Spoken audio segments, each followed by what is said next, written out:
Welcome back to Believe in Jets, a New York Jets podcast on the Believe Podcast Network. My name is Rami Lavi, and we have our Super Bowl matchup. We also have a new Jets GM officially, who's the guy I said on last episode I wanted. Now, he wasn't the guy I wanted, obviously, but he is a guy I wanted.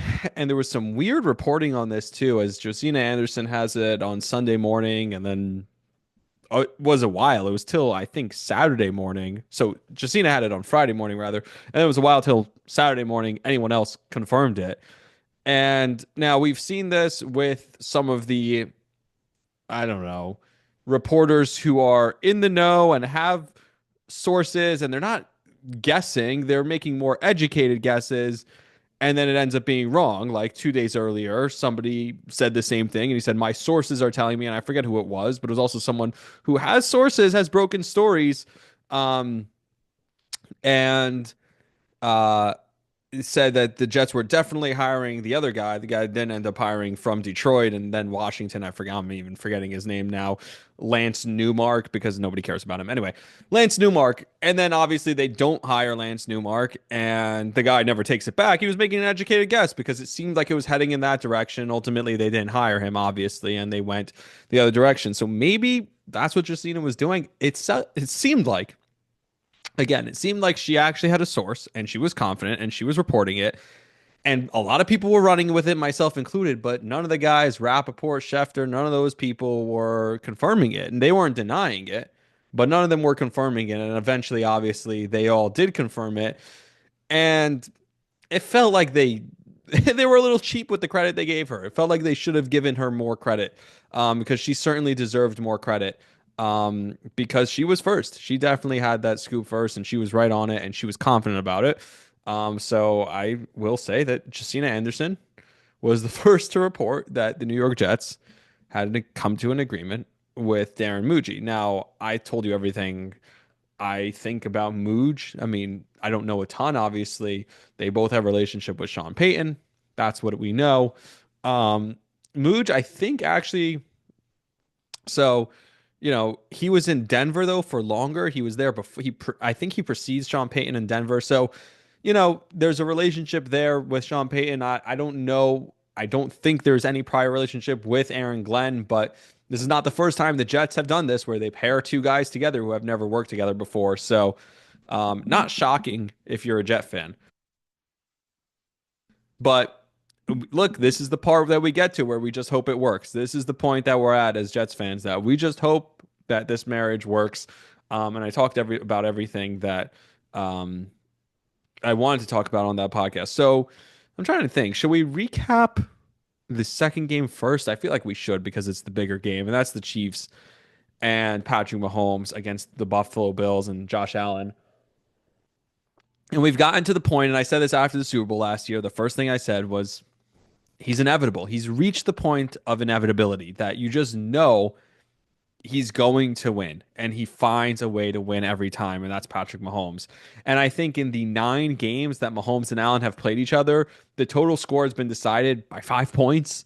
But when it comes to the playoffs, it's Mahomes on top every single time, and he hasn't lost. And, right after the game, here's what I thought. It's like we talk so much about the quarterbacks. Maybe it's the tight ends who make the big difference. Now, I know Kelsey didn't have a big game. He had only 2 catches on 4 targets, which is crazy. But look at the other tight ends. Mark Andrews last week, and Josh Allen makes a ridiculous play, escapes the blitz from Spags, a genius blitz at the end of the game, which we'll talk about in a second. Throws it all the way down the right sideline, and Kincaid drops it. So it just sucks that when it comes down to someone else and someone else makes an error that decides these games, especially when these quarterbacks are playing as well as they're playing. That's for sure.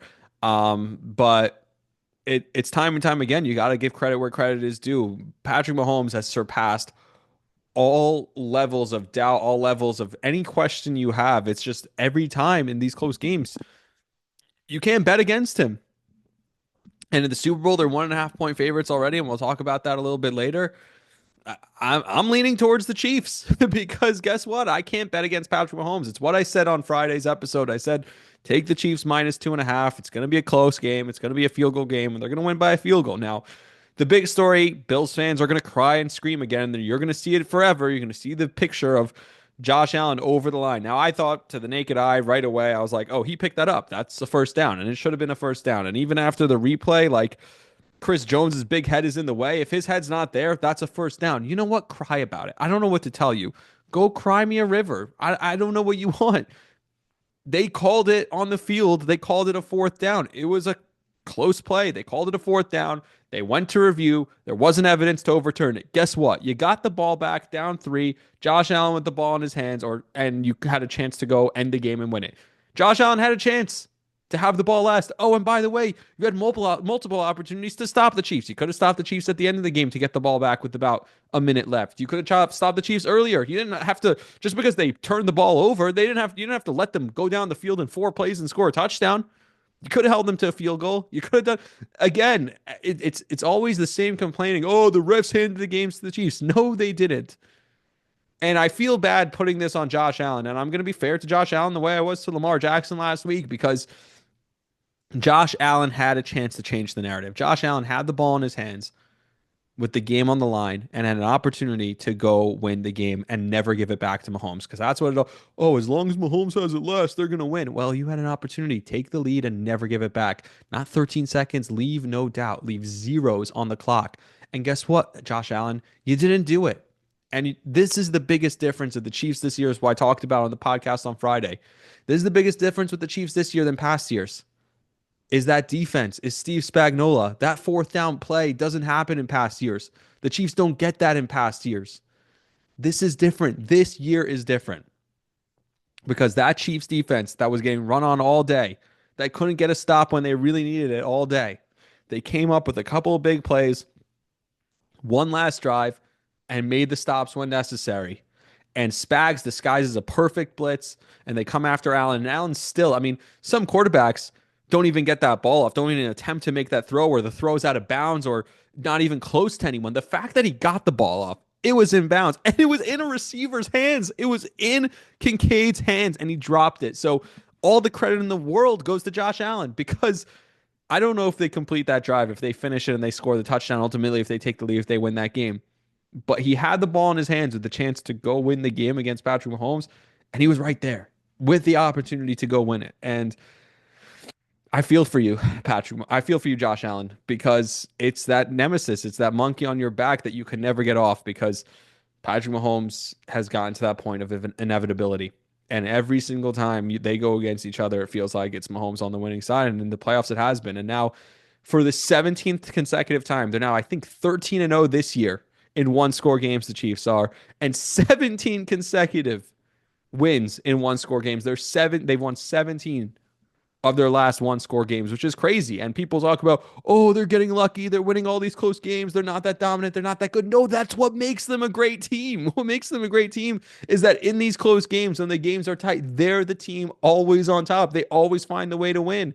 It's like the Patriots before them and the dynasty before them. And that's where the biggest difference is. If you're a Jet fan, I said this, I see a lot of discourse about this on Twitter. You have to be rooting for the Chiefs, not only in the game against the Bills. The game against the Bills, of course you're rooting for the Chiefs, because you hate Josh Allen, you hate the Bills, you hate the dynasty in your own division, right? You're going to root against your division rival, but no, you should be rooting against the Chiefs, not only because the scum of Philadelphia and we hate Philadelphia. You should be rooting against the Chiefs no matter what.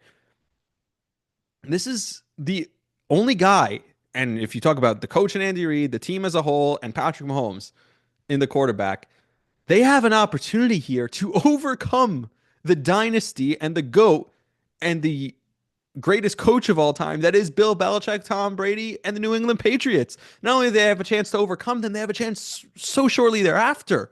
How many guys currently in the league, if you look around the league, there's no one else who's going to have a chance. Maybe Jaden Daniels, if he starts to come on later in his career, and it looks like Jaden Daniels certainly, we'll get to their game in a second, is going to be one of the best quarterbacks, if not the best quarterback in the NFC for a long time, but we don't know what he's going to be in his career.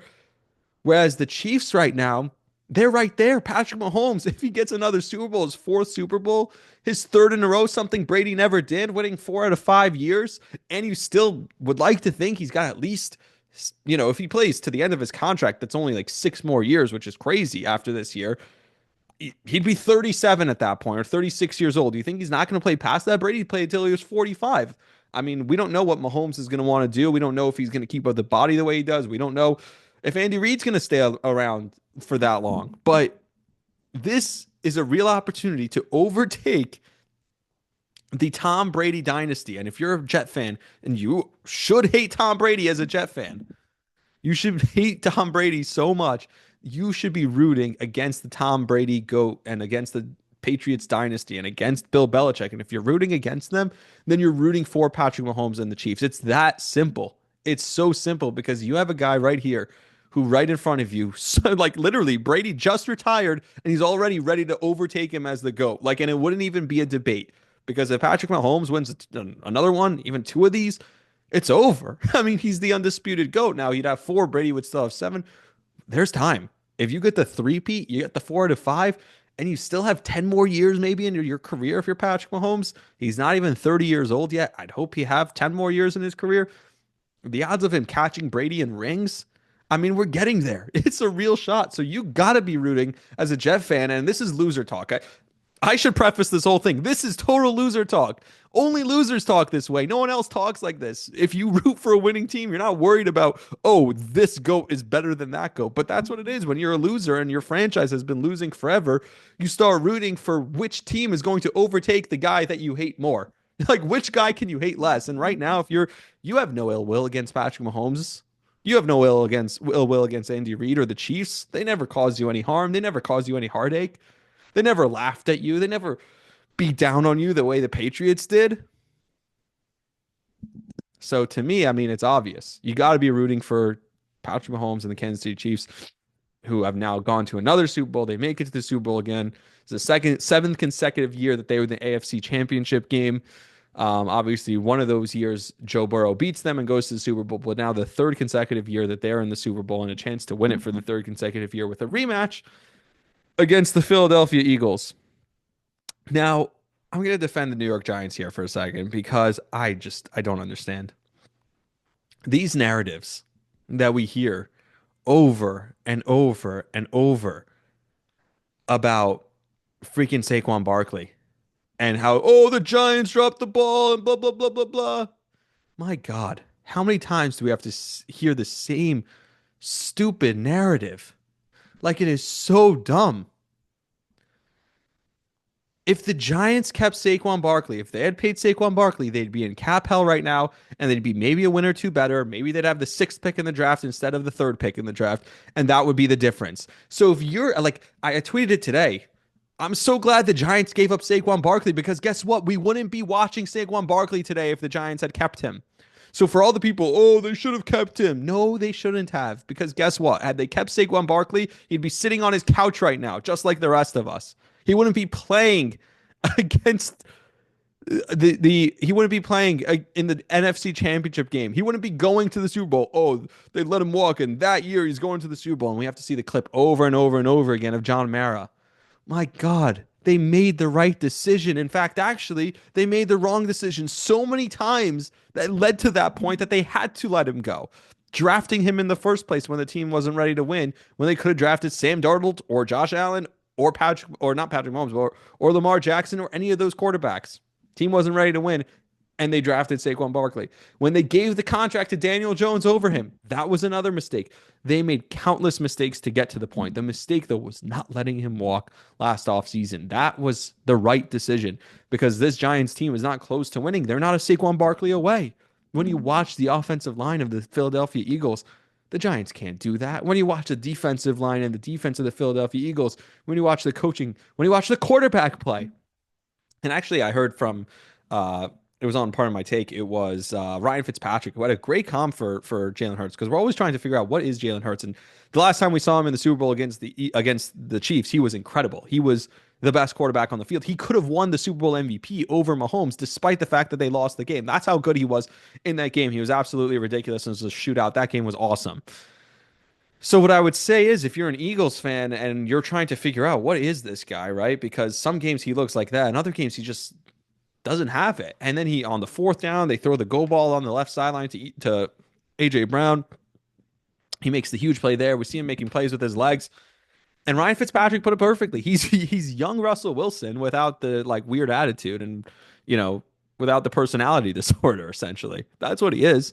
And I love that because I think that's a really good comparison. on some days he's going to be one of the best quarterbacks in the league. He has that moon ball that gets it done for you. And other days it's just like he's just a tick off today, and I can't really figure it out. I don't know why. It seems like he's just off, and he's just gonna have one of those days where he's a tick off the whole day, and he's not gonna get it together. So I think that's a perfect comparison if you're trying to compare Jalen Hurts to someone. And we'll see what the Super Bowl is if it's one of those days. But in this game, it was one of those days where he was just unstoppable. And I said it before the game. I said, I don't think Washington's going to be able to stop the run. I don't think Washington's defense is going to be able to stop them. I don't think Washington.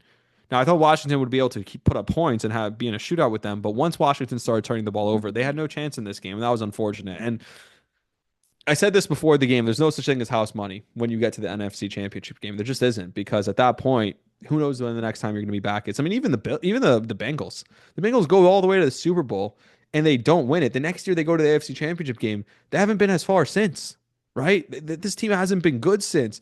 And Burrow was injured last year. This year they didn't even make the playoffs. They stink. So like nothing's guaranteed. Jaden Daniels can get hurt. Who knows if he's the same guy next year? Other guys come into the league and overtake him.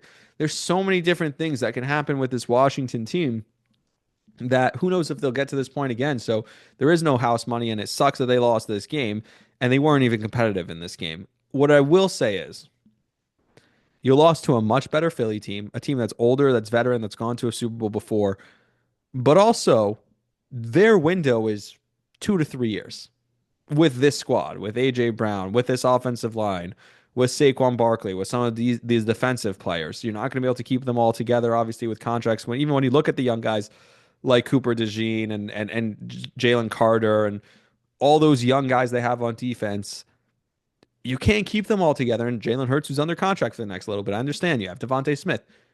You're not going to be able to keep this whole squad together for longer than the next 2 to 3 years. The window is closing, whereas the window for Washington is as wide open as anyone in the NFC. Because today, find me a quarterback that is better than Jaden Daniels. And not only that, their entire team was pretty much comprised of young players and guys who were kind of in between. Like they brought in key vets like Bobby Wagner, like Frankie Louver, like Austin Eckler, who are not the key contributors to this team, but were, the veterans that help this team along. But if they start building this roster up with the cap space they have, with the draft capital that they have, this was not a team that was supposed to compete this year. This was a team that was a last place team last year. Now, against the first place schedule, or they won't even have a first place schedule because they have Philly in the division, but against a second place schedule, it's going to be a much tougher schedule for them, obviously. We saw what that did to Houston. Took a tiny step back this year, ultimately still won a playoff game. So, yes, there's going to be an adjustment where, you were the underdog up and coming team. You saw that with Detroit, and now everyone's going to be gunning for you this year. How do you respond to that? How do you look in that situation? Detroit actually responded well to it in the regular season. Ultimately, it was a war of attrition where they just had too many guys injured by the time they got to the end, and they lost to Washington. How does Washington respond to that? But to me, you still have the quarterback who, as far as I can remember, there is not a more poised, confident young quarterback. This is not rookie Mark Sanchez going to the AFC Championship game. They put it all on him. They put it all in his hands. The Jets did everything to take it away, to put it out of Mark Sanchez's hands. This is the opposite. Washington, everything they do is centered around Jaden Daniels making plays for them. And for them to have that as a rookie, as long as he stays healthy and they keep him upright, they're going to be in the conversation for a long time because he is one of the best quarterbacks I have seen, especially as a rookie, in a long time. And you can make the argument that within the next 2 years, he is the best quarterback undisputably in the NFC. It's possible. And so while it's not house money, while it sucks that they lost, I would just caution that I think they will be back. I really think they will be back. By the way, Kate, just wanted to read. You know what? Let's go around Twitter. New segment coming up after the break. It's called Around Twitter. So we'll take a quick break for the podcast. YouTube will stay right here. But for the podcast, we'll take a quick break and we'll come back with a segment I like to call Around Twitter. All right, welcome back to Believe in Jets. See, if you're watching on YouTube, that's the whole break. Around Twitter we go, and I'll probably have to come up with a better name for this, but I should do this on every podcast, and I'm actually going to write this down as we go. We're going to call this segment Around Twitter. And it's going to be some of my favorite tweets of the day. And it's a good segment to do during the off season, especially. And again, like I said, I'm definitely going to have to workshop that name. But right off the top of my head, I have a couple tweets that I want to read. So let's read them. Let's start with tweet number one comes from Alan Hahn. Here we go. So, Giants fans, how do you watch the NFC Championship? One, rooting for the QB you would have lost. You would have you. I'm going to start that over because I totally butchered this. So this is Alan Hahn on Twitter. He tweeted, "So Giants fans, do you watch the NFC Championship game? One, rooting for the QB you would have if you lost more, or two, rooting for the running back you would have kept if you won more?" And to me and to Alan, I say that's just evil. You're just being evil to Giant fans because you know both of those are negative. So that's tweet number one from around Twitter. Let's go to tweet number two. And this was a great tweet of mine. If you're a Knicks fan, you got to love this tweet. This comes from Josh Hart, who is obviously, if you don't know, Josh Hart is a big Washington Commanders fan, whereas Jalen Brunson is a big Eagles fan. So Jalen Brunson tweets, Josh left before the fourth quarter even started at Josh Hart. So Josh Hart replies, have to get home so I could sleep. One of us has to play defense tomorrow. Psst. That's a shot at Jalen, saying that Jalen doesn't play defense and Josh does. Josh, he's not wrong. So burn. That's tweet number two. I want to do two more here, and I know what they are, so let me just find them. Uh, Tweet number three is one of the idiot tweets that I talked about at the top of the podcast from Mike Greenberg. No one deserves this more than Saquon does, and no one deserves to have to watch it more than the Giants for how they treated him. Again, the Giants didn't mistreat Saquon Barkley.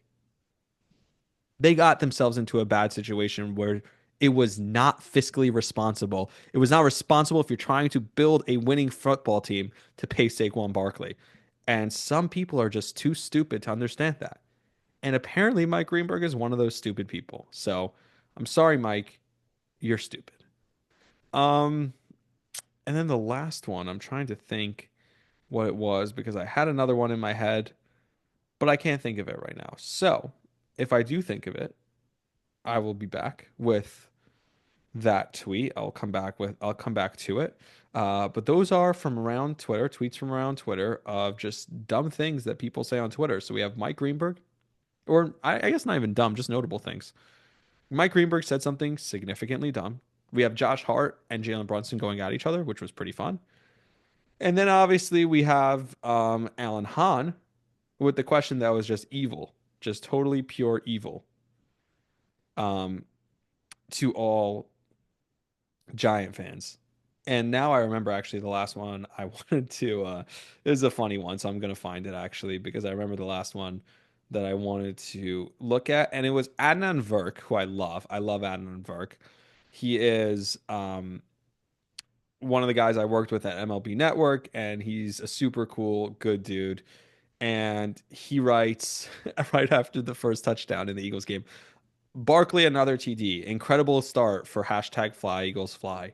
And somebody replied, is this Magic Johnson's account? Which I love because that's one of my favorite lines. I would always say, like, Magic Johnson is like if somebody were to write like, hey, at AI, one of these AI bots, write a 3 sentence bullet pointed recap of what's happened so far in the football game. And that's what Magic Johnson's tweets look like. Write a synopsis of the NBA season so far in 4 bullet points. That's what his tweets look like. And so I'll always make fun of that to the group chat. And the fact that somebody called out Adnan Virk, who's one of my guys, for a Magic Johnson like tweet, that is just the perfect crossover for me to get behind.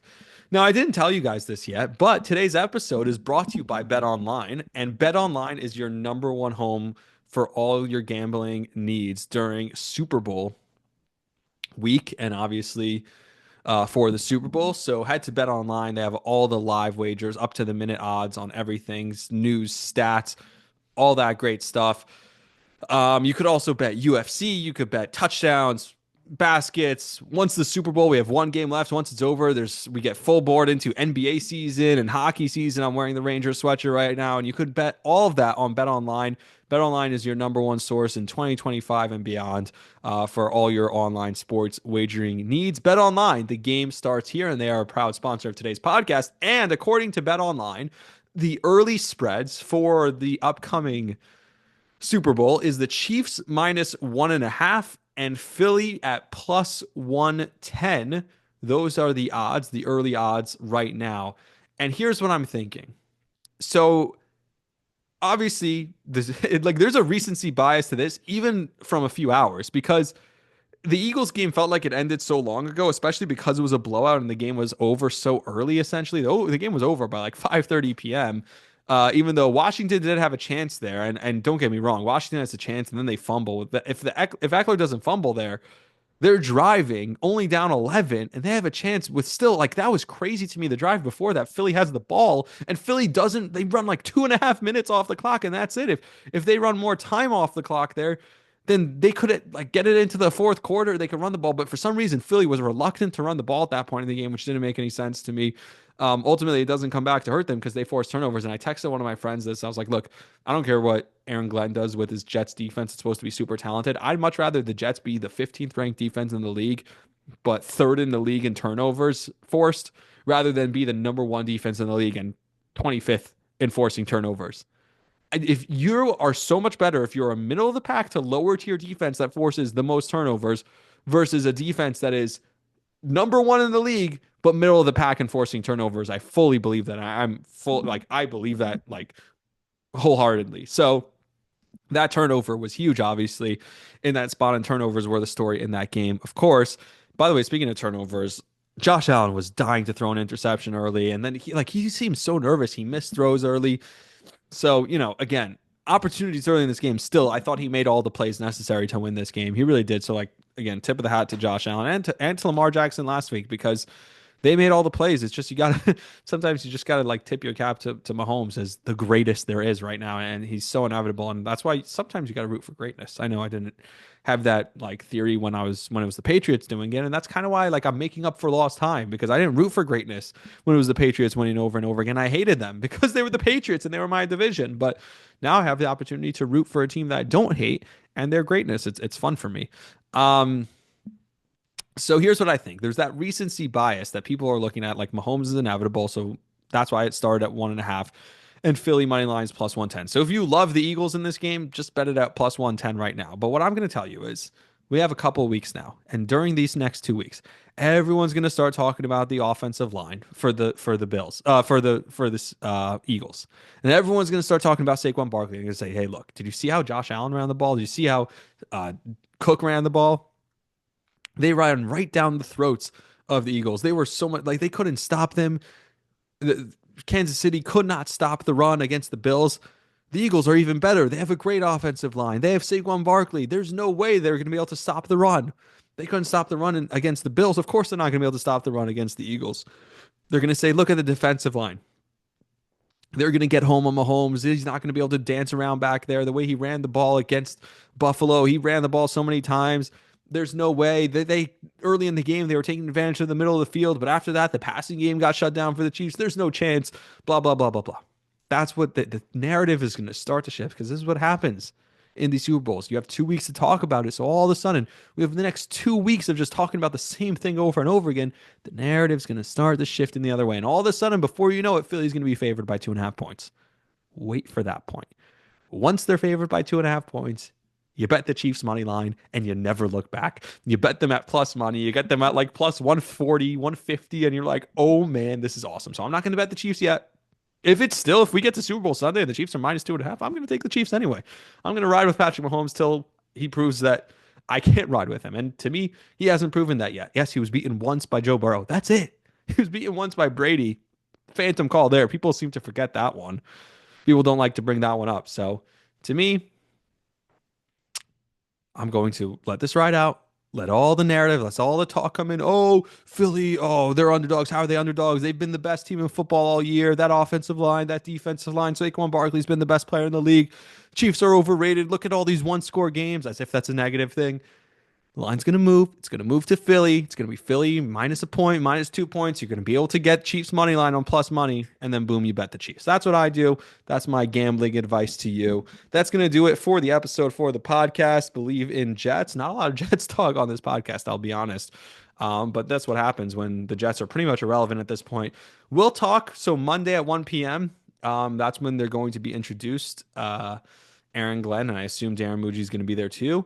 So the new GM, the new era, the new head coach of the New York Jets, and we'll hear about all the offensive coordinators and defensive coordinators and all the whole coaching staff. We'll hear about that as they put that together over the next coming days. So we'll talk about that coming up. Maybe we'll have some guests on too, but I'm excited because to me, this is the two best teams. The Chiefs, the difference this year was their defense. Their defense is so freaking good this year, different than any other year. So I'm rooting for Patrick Mahomes, and I'm rooting for the dynasty that is the Chiefs. I'm rooting for the three-peat. I'm rooting for the greatness and to dethrone the greatness that was Tom Brady. And I know that's loser talk, but still, I got to do it. And I think it's them and the mystique and the magic of their one-score games and everything they do, how special they are against the allure of the 50 points and the unstoppable offense and that offensive line, the defensive line, and Saquon Barkley and all that stuff that's on the Eagles side. I really do think, I know the Lions were one of the best teams in the league all year and maybe the best team in the league, but with the way they were hurt at the end of the year, I don't think that by the time you got to end, they weren't really battle tested outdoors that much and in on road environments against really great teams. Because if you think about it, San Francisco was a big win for them, but that was also like San Francisco wasn't that good. If you think about the big win against Minnesota, but Sam Darnold turned back into a pumpkin. So I think like the last 2 months of the season, the team in the NFL has been the Philadelphia Eagles to me. On the NFC side and on the UFC side, I think it's been the Chiefs all year. So it's the Chiefs going for the three-peat against the best team in the league, best roster in the league today. So I think it's going to be an awesome Super Bowl. So again, we'll talk about it for the next 2 weeks. We'll talk about the Jets as they build their staff. And if anything comes out of their introductions, I'm sure it's going to go great. Like, I fully expect Aaron Glenn to crush his introductory press conference. There's no reason he shouldn't, because he's well-spoken. He's part of the organization. He understands the fan base. Like, he gets it. The dude gets it. And he's super authentic and genuine, it seems like. So I'm looking forward to that. But, it means nothing until they start winning football games on the field, and we haven't seen that in 15 years. So, just going to stay even keeled for now, I guess, until they have something. They give me something to actually root for. And, we had the rumors today. It sounded like from me and Rappaport, Aaron and Aaron have spoken. Aaron Glenn has spoken to Aaron Rodgers, and they're going to make that decision sooner rather than later that if Aaron Rodgers wants to come back, it's going to be with the Jets, and he's going to play next year. Now the question is, does he want to retire? And I hope he doesn't, because I'm not done watching the greatness of Aaron Rodgers play. And I know he's not the player he once was, but it was a funny thing that was going around. It was the meme of the guy who was at the game on Snapchat posted. He was, the only Packer fan amongst a group of Cowboy fans, and he writes, a minute 13 to go and they're already celebrating. And he had this big shit-eating grin on his face. He was just already celebrating. He's like, dude, these fuckers don't know what they're in for. Like, we got Aaron Rodgers. So for all the people who talk about like, oh, he didn't get it done in the playoffs, he wasn't clutch, look at how confident that Packer fan was that with the minute 13, Rodgers was going to get it done, and he did in that game, obviously. So it's just funny, like, that to me, like, he's my favorite ever. And so he does things on the field that I've never seen anyone else do. And so, by the way, speaking of, like, Patrick Mahomes also had to play, what was it, 3rd and 19, where he threw it on the sideline and the guy dropped it, but it was like just like in the bucket. Like, you see Mahomes do things that's not just the smarts and making the right plays all the time, but it's also ridiculous. Like, I think we're almost numb to the like physical plays that he makes that are just stupid, that are like that no one else makes. But I think we've become numb to that as sports fans watching him. So don't be numb to that. Enjoy that. Enjoy every aspect of it. And you'll get to enjoy him again for one more time in the Super Bowl. So until next time, like, subscribe, share the podcast, subscribe to Believe in Jets, follow me on all social media platforms. If you're watching this on YouTube, it's on the Rami Lavi platform, but Rami_Lavi on Twitter, Rami.Lavi on Instagram. I think it's Rami_Lavi also on TikTok, but I'm not 1,000% sure. But follow me on all platforms. Obviously, the Rami Lavi podcast on YouTube. Until next time, like, subscribe, share the podcast. Appreciate you all for listening. See ya.